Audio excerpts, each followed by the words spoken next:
In the beginning, he was just a whisper of snowmelt, a tear from the eye of a glacier. But as he tumbled down the great mountain, he gathered strength. He became a laugh, then a song, then a roar. He was Rill. And Rill was proud. His was a life of purpose. He was a creature of singular, beautiful identity. As he raced through the high meadows, he would sing to himself, "I am Rill. Listen to my song." His water was so clear, it was like drinking liquid sky. The trout that darted through him were his silver thoughts. His greatest pride was his work. He was a sculptor. With the patience of millennia, he had carved the Grand Canyon, a masterpiece of sheer red rock. He was Rill the Canyon-Carver. He was also a giver of life. He wrapped himself around the roots of the ancient mother willow, a tree so vast its branches were a forest unto themselves. "Drink, old friend," he would murmur. "I am Rill, the life bringer." He would tell his stories to old Boulder, a giant stone that sat in his path, polishing its surface smoother with every passing century. "I have seen the top of the mountain," he'd boast. His life was defined by his banks. He knew exactly where he began, the glacier, and exactly who he was, the fast, clear, powerful river within these two perfect lines. His banks were his identity, and his identity was his strength. He was a straight line of purpose in a chaotic world. For hundreds of years, this was his entire world. The mountains, the canyon, the meadows, the willow, the stone. Then, one day, the mountains gave way. The land flattened into a vast, open plain. And for the first time, he saw it. It was not a thing. It was an absence, a line at the very end of the world that swallowed the sky, a vast blue-black, formless nothing. It was silent. It was still. It did not move, yet it seemed to pull everything toward it. He saw the sun, his bright, warm friend, dip into it and vanish. A feeling Rill had never known, a cold, slow feeling, crept into his water. It was fear. He turned to a flock of seagulls resting. And so Rill, for the first time in his long, proud life, declared war on his own nature. He would not go to the sea. He would not follow the path that was laid for him. He would stop. He saw his chance. To his left, there was a vast, deep depression in the earth. A basin of clay and rock. It was empty. It was safe. It was finite. "If I am to be a nothing," he thought, his current surging with desperate energy, "I will be a nothing of my own choosing. I will not be the sea. I will be a lake." With all the force he had gathered from the mountains, he abandoned his path. He burst his banks, tearing a new channel through the soft earth, and poured himself into the great basin. It was a glorious feeling of rebellion. He was fighting his destiny. He was winning. For a month he poured into the basin. The water level rose. He was no longer a thin, vulnerable line. He was a vast, deep, impressive body of water. "I am Rill, the Great Lake," he shouted, but there was no canyon to echo his voice. There was just the flat, still water of himself. At first it was a victory, but his source, the glacier on the mountain, was still sending him down the old path. By choosing to stop, Rill had cut himself off from his own lifeblood. He was now an isolated pool. The sun, once his friend, now became his enemy. It beat down on his still surface. There was no current.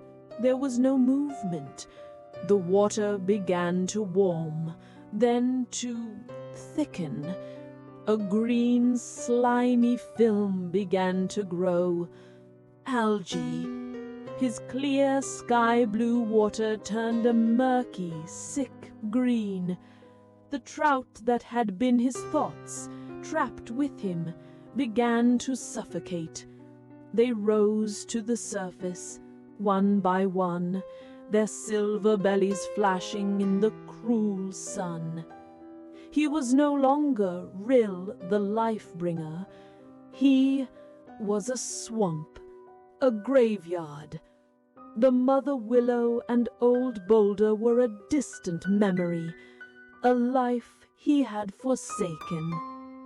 He tried to shout, "I am still Rill," but the sound that came out was a thick, bubbling gloop.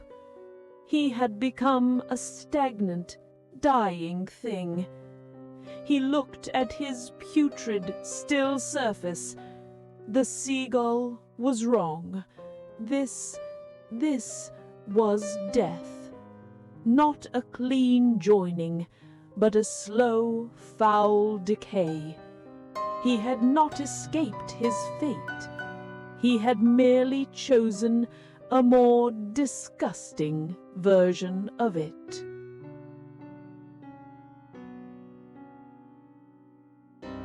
With a final, desperate surge of self-preservation, Rill found a weak spot in the basin's clay wall. He burst through, a torrent of mud, dead fish, and green slime, and rejoined his old, dry riverbed. He was free, but he was weak, and he was filthy. He raced onwards, desperate to clean himself, desperate to escape the memory of the swamp. But there, ahead of him, was the same enemy, the sea. The great silent void. "I will not stop, but I will not yield." He looked to his right, a new path, a terrible, magnificent, and utterly different path. The great, barren desert. A vast expanse of red sand and cracked earth, stretching as far as the eye could see. It was the opposite of the sea. The sea was a formless, wet end. The desert was a defined, dry challenge. A new, arrogant thought, born of his terror, entered his mind. "No river flows there. If I go there, I will be the only one. They will not call me just another drop. They will call me the Miracle River. I will bring life to the wasteland. I will be a god. I will carve a new destiny, greater than any ocean." He did not hesitate. He poured his life, what little was left of it, into the waiting sands. The desert, like a thirsty beast, welcomed him. The moment his water touched the sand, he heard a sound he had never heard before. A billion tiny hisses. Sss. It was the sound of his own life being drunk. He pushed forward, carving a shallow, desperate line. "I am Rill, I bring life," he shouted. But the red sand simply swallowed his water, leaving a dark, wet stain that vanished in seconds. The heat of the air was a physical weight, pulling the very moisture from his being. He was losing himself, not in a great, majestic merging, but in a million tiny, thirsty sips. He was evaporating. He was becoming salt, the very thing he feared. He pushed on, his current now a weak, meandering trickle. He was no longer a river. He was a wet patch in the sand. He saw the skeletons of other foolish streams that had tried this path before him. He was dying. He was alone, and he was meaningless. He had fled the ocean, fearing he would be a lost drop, only to become a million lost molecules of steam. This was the true, final death, a death of arrogance, a death of fear, a forgotten, pathetic end in a lifeless land. He was too weak to move. He closed his eyes and waited for the sun to finish the job. He was fading. He was barely conscious. His last thought was of the mountains, of Mother Willow, of the cool, clear water he had once been. He had failed. And then he felt a drop, and another, and another. A sound echoed across the desert, a sound he thought he had forgotten. Thunder. A great dark cloud, a cloud born of the distant, forgotten ocean, had moved over the desert, and it began to rain. Not a gentle rain, but a deluge, a flash flood. The sky opened, and life poured down. Rill, the weak, salty puddle, was suddenly flooded, infused, and reborn.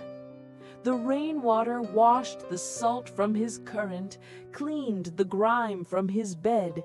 He was Rill again. He was alive. As the water surged, it filled an ancient dry riverbed beside him, a channel far older and deeper than his own, and in that channel a new presence formed. It was a river, but it was not a river. It was made of moonlight, of mist, of rain. It was a ghost river. It flowed alongside him, its voice not a sound, but a feeling, a deep, ancient wisdom. "Hello, little brother," the ghost river murmured in his mind. "Who are you?" Rill asked, his current trembling as they raced through the desert together. "I am one who chose this path long ago. I was Eris, the Mountain King. Like you, I was proud. Like you, I saw the sea and called it death. I saw this desert and called it legacy. I too chose to be a god." "What happened to you?" Rill asked. "The desert took me," the spirit replied simply. "I evaporated. I died, just as you were about to." "So, you are a ghost. This is my fate, to haunt this wasteland?" "No," the ghost river laughed, a sound like falling rain. "That was only the first death, the death of my name, the death of Eris." "What do you mean?" "Look," the spirit said. It swirled, and Rill saw an image in his mind. He saw the spirit Eris evaporating, becoming steam, becoming nothing. But then He saw the steam rise, join with other steam, and form a great white cloud. He saw the cloud drift high above the world. I thought I was being destroyed. I thought I was lost. But I was not lost. I was everywhere. I was the cloud. I was the sky. I was no longer Eris, a small salty stream. I was the sky. And the vision continued. He saw the cloud burst over the distant mountains. He saw it become snow, become the glacier, the very glacier where Rill himself was born. And then the spirit whispered, I became the rain, and I fell into the great sea. I joined the source. I finally went home. The sea? Rill was stunned. But the goal said it was the end, that I would be lost, that I would be nothing. The goal was only half right, the ghost river said, its form glowing. You will be no thing. You will no longer be a thing called Rill. You will lose the banks that define you. You will lose the name you are so proud of. That is the death your ego fears. But you, the water, the essence, you are not lost. You are set free. You are not dissolved. You are completed. The sea is not a grave, little brother. It is the womb. It is not an end. It is a return. The rainstorm subsided. The flash flood was ending. The ghost river began to fade. You have a choice, Rill. You can try the desert again and die the death of the ego, or you can trust and return to the path. You can die the death of the name and be reborn as everything. The spirit dissolved. Rill was alone, but he was no longer afraid. He was no longer proud. He was just water, and he knew where he belonged. He turned his current, now clean and strong, and left the desert behind. He rejoined his true original path, the path to the sea. He flowed with a new purpose, not a purpose of defiance, but a purpose of acceptance. He saw his old friends. He flowed past old Boulder. I am going, old friend, he sang. I will see you again. He reached Mother Willow. She was waiting for him. You're different, Rill, she whispered, her leaves brushing his surface. You are not afraid. I am not afraid, he replied, his voice calm and deep. I am not going to die. I am going to become the rain that feeds you. He swirled around her roots one last time, a loving embrace, and moved on. He reached the delta, the final barrier. The land flattened, and he spread out, his power diminishing into 1,000 small streams, and he could smell it, the salt, the vast, powerful, overwhelming scent of the great sea. He felt its pull, the tide, a force so much bigger than himself, pulling him home. For a single fleeting second, the old terror returned. The ego, the name. Rill. I am Rill. I am me. I will be lost. He looked up. A seagull, perhaps the same one, circled overhead, laughing. He ignored it. He looked at the vast blue horizon. He remembered the ghost river. He remembered the swamp. He remembered the desert. I am tired of my banks, he thought. He closed his eyes. He stopped fighting. He let go. He poured himself out of the delta and into the great ocean. There was a moment of dissolving, a terrifying, shocking, beautiful moment of annihilation. The I that was Rill, the proud, clear, fast river, was gone. His consciousness, his memories, his name dissolved. He was, as the goal had promised, gone. And then a new consciousness, a new awareness. He was vaster. He was not in the water. He was the water. He was not Rill. He was the sea. He was the thunderous crash of the wave on the shore. He was the deep, silent, crushing pressure of the abyss. He was the gentle tide pulling the moon.